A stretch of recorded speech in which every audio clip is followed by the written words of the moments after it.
akakho apha uvukile isho namhlanje imvana yezulu amende engcwele kaThixo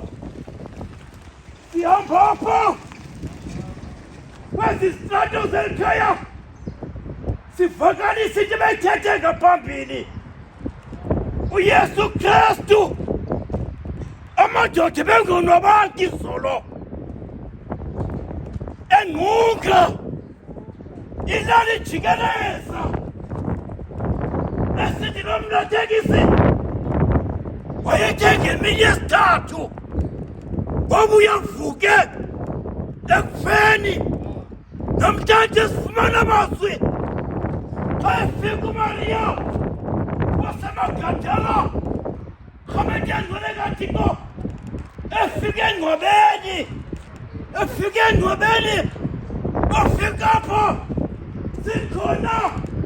isithunywa esitheli ngaphambili akekho apha uvukile sivakalisa zondaba namhlanje zovuko lwenkosi uYesu Kristu rhamente engcwele kaThixo